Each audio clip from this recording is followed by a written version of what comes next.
How good will the Miami Dolphins defense be this upcoming NFL season in 2022?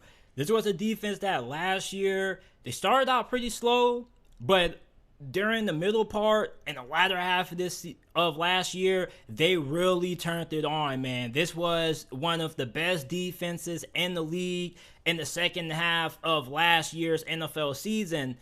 And with bringing in new head coach Mike McDaniel, he decided to retain DC Josh Boyer, and this was really intriguing, and this spurred up a lot of conversation amongst Dolphins fans because Boyer, according to many people, he was the play caller of the defense when they were suffering that losing streak, and the defense wasn't playing all that well. And then when the Dolphins started winning and the defense started to perform better, somebody else was calling the plays on defense. So for Boyer, I don't really know how to feel about him. Because according to some reports out there, such as Omar Kelly, part of South Florida's Sun Sentinel, he said that some Dolphins defenders were not happy that he was brought back as the DC. And the reason for that was because apparently Flores or somebody else had a hand in the defense.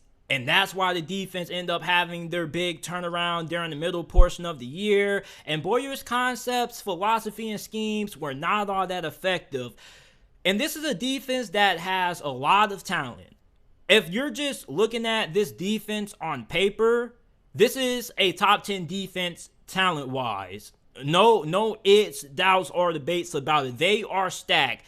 You're going to be looking at a defensive line that potentially could be a top 6, top 7 unit this year. Emmanuel Ogbah recently got re-signed by Miami over this past year's offseason. He re-signed on a 4-year deal worth $65.4 million. He was coming off back-to-back 9-sack performances.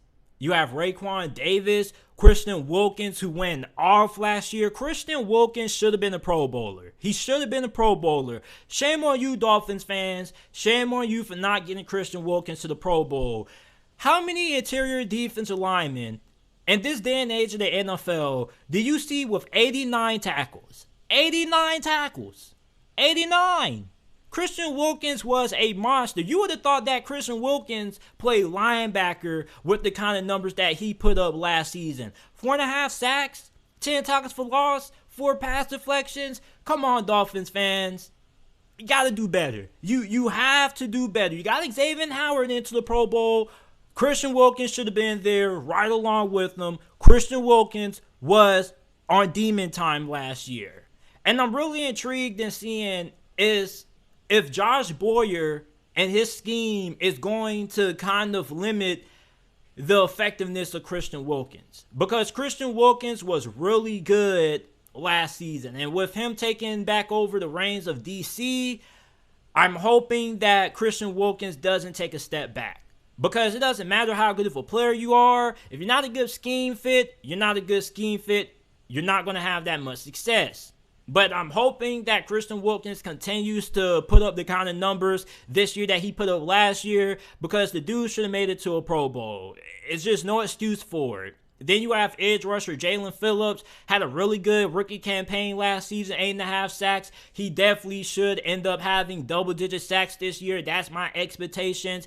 I expect him to go from 8.5 to 10+. And he easily could be a Pro Bowler as well. You also have Van Ginkel there, 71 tackles, 4 sacks, 9 TFL, 7 pass deflections. He's in the running for a new contract. You also brought in Melvin Ingram there. Interested in seeing what his role is going to be. At linebacker, you have Jerome Baker, 92 tackles, 5.5 sacks, 9 TFLs, 4 pass deflections, and he had an interception. The dude can do it all. He's really good. If you want to blitz him, he's also very good in coverage, especially against running backs that are coming out wide out of the backfield. He's a really good linebacker, probably one of the more underrated linebackers in the league.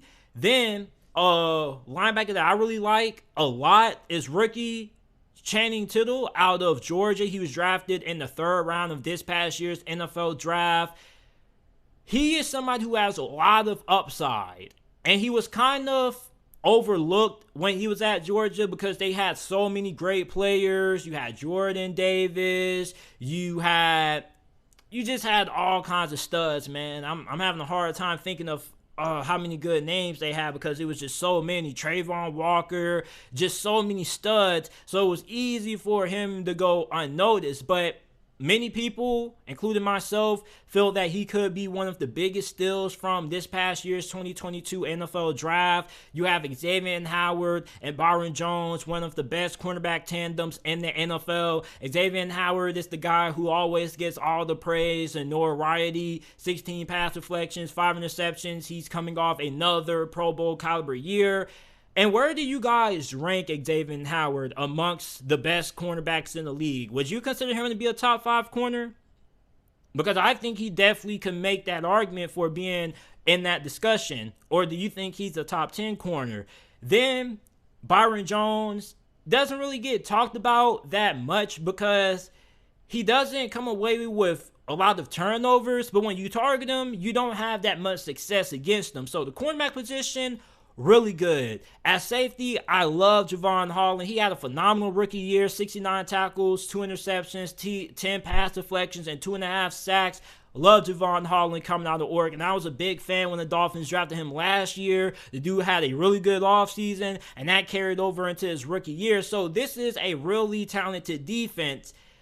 So for Josh Boyer, there's no excuses for why this defense should not play at a top 10 level. This was an aggressive defense that threw a lot of exotic blitzes, a lot of crazy looks at opposing offenses. This year, I'm wondering if that's going to change because we know that Brian Flores, regardless of who was calling the plays, had a big hand on this defense. So for Josh Boyer, there's a lot of pressure on him. And to be quite honest with you, I don't think this defense is going to live up to the talent. I think that at the end of next year or the end of this upcoming season, McDaniel is probably going to have to part ways with Josh Boyer. And I'm not somebody who loves to call out people for their jobs or anything to that magnitude, but I'm really not on board with this hiring or the decision to retain them. And that's kind of the big knock that I have on McDaniel. Kind of wish that maybe he would have continued the search and brought in somebody else because maybe he had a discussion with the ownership and he was suggested Josh Boyer. Maybe somebody put in a word for him. But from what I've read and from what I've seen from Dolphins fans, many people are conflicted with this move. Many people don't know if it's a good decision or a bad decision. And oftentimes, it's just something that you don't want to see. You want to bring in somebody that has the approval of the players. And it doesn't really too much matter of the fan perspective. It really just matters if the players are on board. And it doesn't seem as if the players are fully on board according to reports. Not all the players are against it. Not saying the whole locker room hates the man or anything to that magnitude. But I just feel as if this kind of could have been a better hiring. There definitely were many good DCs who you could have gotten or many other people who you could have promoted. So I don't really know about Josh Boyer. I think he could potentially end up holding back this defense. So I think this defense could take a step back, even though they do have a lot of talent. It doesn't matter how good of a roster you have or how talented of a team you have, if you don't have the coach who can coach your players up and put them in the right place to succeed. And on the defense side of the football, even though this is a top 10 defense when it comes to a talent perspective, I'm just not really on board with Josh Boyer as the DC. So you Dolphins fans, let me know how you guys feel about Josh Boyer. I think he's going to end up being the key cause to what can make or break this defense. And if I'm wrong, this is a defense that should be top 10, maybe top 5. But if I'm right, like I think I will be, I kind of think that this defense could disappoint many Dolphins fans. So let me know how good you guys think the Miami Dolphins defense will be this upcoming NFL season in 2022 down in the comment section down below.